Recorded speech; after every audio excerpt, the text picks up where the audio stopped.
था 2 पार्ट। सबसे पहले जो हमने सीखा है हिंदी में ग्रामर पोर्शन में, तो सबसे पहले शुरुआत कहाँ से होती है?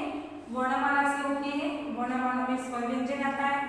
इसके बाद हमने सीखा है बारकरी, बारकरी कैसे बनती है, और जो शब्द और वाक्य जब बनते हैं तो बारकरी की सारी मात्राएं का उपयोग होता है। इसके बाद हमने सीखा था पाठ 1 समय मूल्यवान है। उसमें मैंने आपको बोला था कि आपको सिर्फ क्या लिखना है? Question answer. फर्स्ट जो बोलकर क्वेश्चन आंसर जिसमें प्रश्न की जगह नहीं दी गई, आंसर लिखने की जगह नहीं दी गई है, वो और शब्द वही आपको नोटबुक में लिखने हैं। बाकी सारे क्वेश्चन आंसर आपको टेक्स्ट बुक में, जब आपकी टेक्स्ट बुक आए तब आपको लिखना है।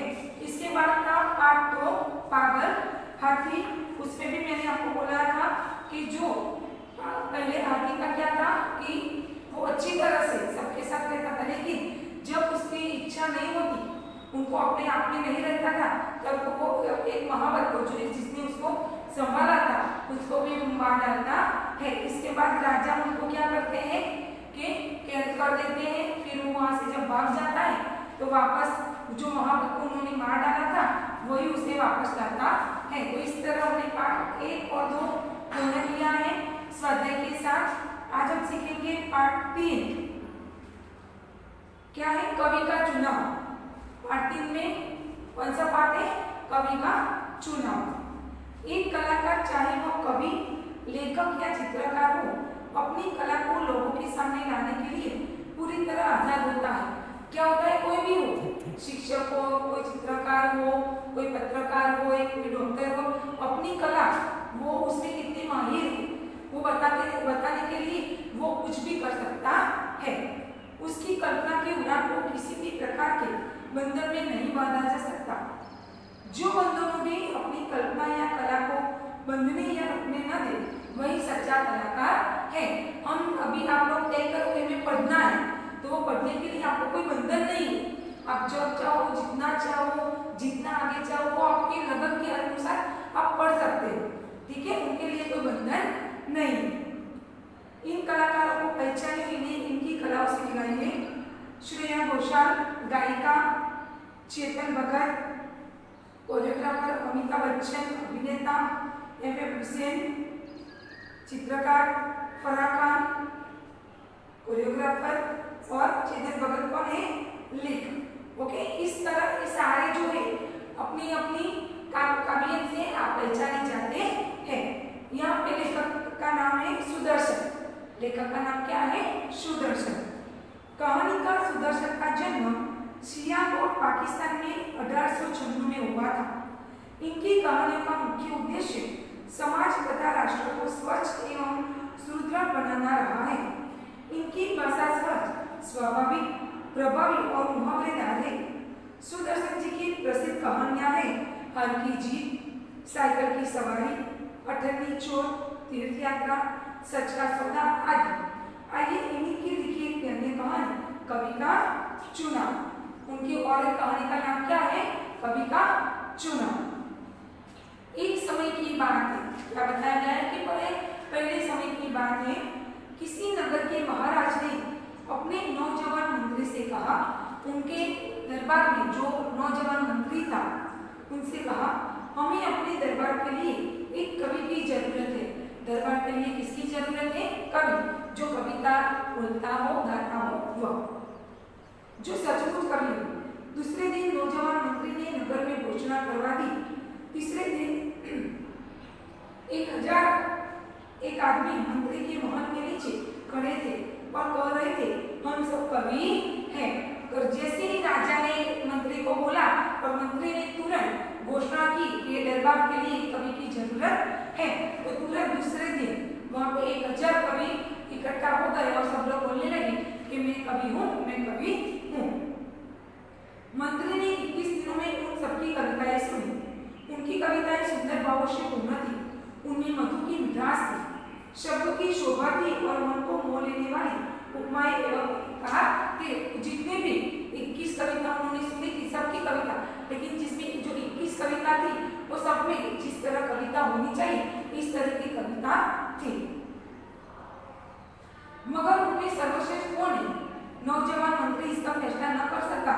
उसने एक दिन सोचा, 2 दिन सोचा, 3 दिन सोचा। चौथे दिन उसने एक कागज पर सुनहरे रंग से 1001 कवियों के नाम लिखे और यह सूची महाराज की सेवा में उपस्थित कर दी। अभी एक सब में सबसे अच्छा कौन है, ये सोचने के लिए मंत्री ने बहुत सोचा, लेकिन वो कुछ भी तय नहीं कर पाया कि उनमें सबसे अच्छा कौन है, वो बता सके। तो उन्होंने 1000 कवि के नाम लिखकर राजा को सौंप दिया। महाराज को हैरानी हुई, वे बोले, क्या ये सब कवि है? मंत्री ने विनय से सिर झुकाकर विनय से जवाब दिया, मैंने इनकी कविताएं सुनी है और इसके बाद यह नामावली तैयार की है, मगर हमें कवि की जरूरत है और 1000 है, 1001 है। मैं चुनाव नहीं कर सकता। क्या बोला कि हमको सिर्फ एक ही कवि चाहिए और इतने सारे कवि में से 1001 कवि में से कोई एक को चुनना है, मेरे बस की बात नहीं थी। महाराज ने 1 घंटा विचार किया, 2 घंटे विचार किया, 3 घंटे विचार किया, चौथे घंटे आज्ञा दी, इन सबको कैद कर दो, इनसे कोलू चलवाओ और हुक्म दे दो कि अब से जो आदमी कविता करेगा उसे हमारे शहर का सबसे बलवान आदमी 100 कोड़े मारेगा। क्या हुआ? अभी उल्टा हो गया कि जितने भी कवि थे सबको कहा कैद खाने में डालना था और कोयले यानी कोलसा चबाना था और बोला गया कि अगर कोई कवि कविता गाएगा तो उससे हमारे जो बलवान है वो 100 कोड़े मारेगा। मंत्री ने आज्ञा का पालन किया। अब वहाँ एक भी कवि न था और नहीं कोई काव्य की चर्चा करता था। अभी क्या हो गया, क्योंकि तब राजा ने घोषित किया था, इसीलिए सारे लोग आके इकट्ठा हो गए थे कि मैं कवि हूँ, मैं कवि हूँ। लेकिन जब भी ऐसी घोषणा की तो एक भी मनुष्य वहाँ पे खड़ा हुआ नहीं। 6 महीने के बाद महाराज 1001 कवियों के कैद खाने में गए और उन सबकी तलाश लेने की आज्ञा दी। इन 1001 कवियों में से 101 ऐसे निकले जिन्होंने बंदीगृह की कड़ी यातनाओं के बीच में रहते हुए भी रात के समय जाग कर पहरेदारों से छुपा कर कविता लिखी थी। जो 1000 कैदियों को जो डाला गया था कैद खानों में, तो उनमें से 100 कवि ऐसे थे जिन्होंने सबसे छुपा कर कविता लिखी, वो सच्चे कवि थे। इसीलिए महाराज ने मंत्री से कहा, तुमने देखा ये 900 आदमी कवि न थे, केवल नाम के भूखे थे। इनको 6-6 महीने की तनख्वाह देकर विदा कर दो और ये 101 आदमी किस हद तक कवि है यह देखने के लिए इन्हें हमारे मोर महल में ठहराओ, ध्यान रहे इन्हें वहाँ किसी तरह की तकलीफ न हो। बाद में महाराज को पता चला कि सही में वो जो 900 लोग थे वो सच में कवि नहीं थे, वो तो सिर्फ नाम के लिए आए थे। लेकिन ये जो 100 रहे थे उनको अपने महल में रखवाओ और उनको कुछ भी तकलीफ होनी चाहिए नहीं। मंत्री ने ऐसा ही किया। अभी कभी अच्छे कपड़े पहनते थे, अच्छा भोजन करते और रात दिन आराम करते रहते थे। 4 महीने बाद महाराज अपने मंत्री को साथ लेकर उन 101 कवियों से मिलने मोर महल में गए। उन्होंने उन सबको सामने बुलाकर पूछा, तुमने 4 महीने में क्या कुछ लिखा है, हम सुनना चाहते हैं। उन 101 में से सिर्फ एक ऐसा था जो मोर महल के ऐशो आराम के बीच में अपने मन के भाव को शब्दों में बहता रहा था। क्या किया उन्होंने? जो सबसे पहले 1001 कवि थे जिनको कैद खाने में डाला था, उनमें से 900 कवियों ने कुछ नहीं किया। क्यों? क्योंकि वो कवि नहीं थे। 101 कवि ने वहाँ पे रखा था। तो बाद में 101 कवि को महल में रखा गया अच्छी तरह से। फिर 4 महीने बाद मंत्री वहाँ देखने गए तो उनमें से 100 कवियों ने कुछ नहीं किया, सिर्फ खाया पिया। लेकिन एक कवि ऐसा था जिसने इतने ऐशो आराम में भी अपनी कविता लिखना चालू रखा। महाराज ने अपने नौजवान मंत्री से कहा, ये 100 आदमी भी कवि न थे, आराम के भूखे थे।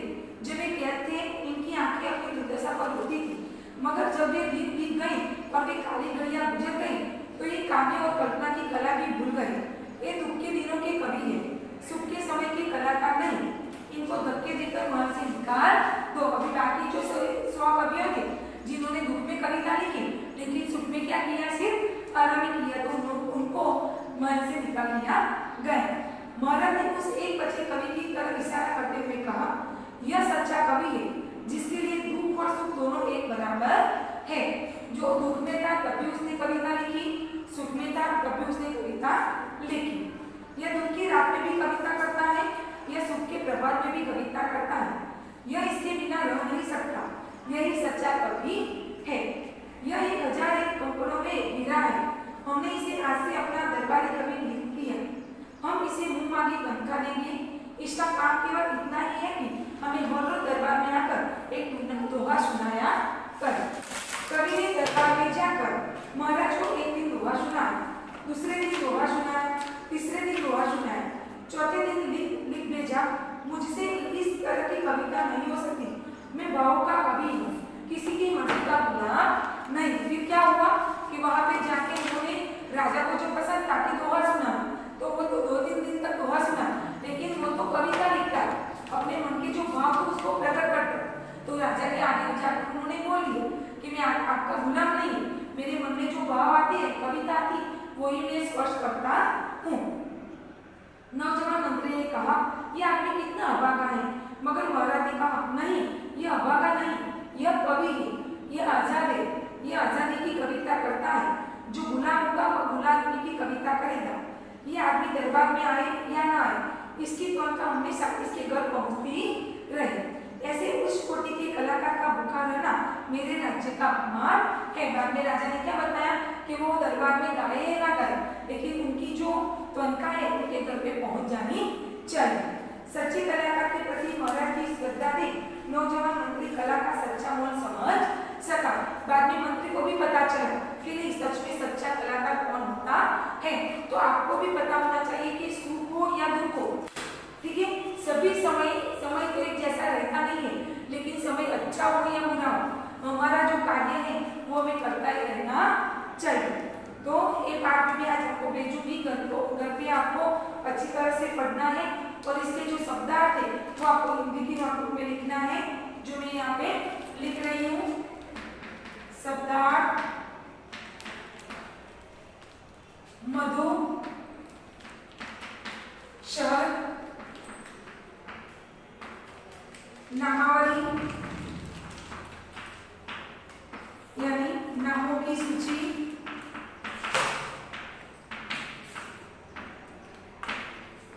इसके बाद है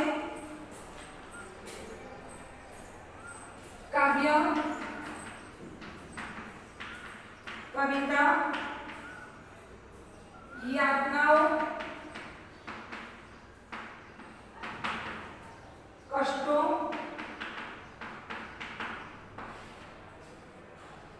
दुर्दशा,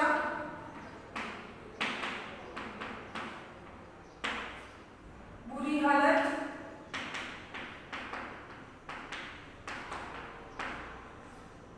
गुजर गई,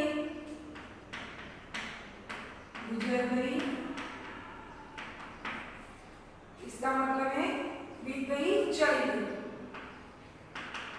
बीत गई, चली गई। प्रभात, सुबह, उच्च कोटि,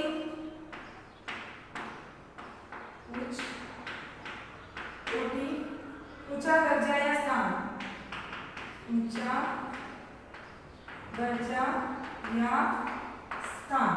तो आज हमने जो पाठ सीखा कि सुख हो या दुख हो, ठीक है, हालत हमारी अच्छी हो या ना हो, लेकिन हमारा जो कर्तव्य, हमारा जो कार्य है वो हमें करता रहना चाहिए। इसके शब्दार्थ आपको आज की डेट डालनी है।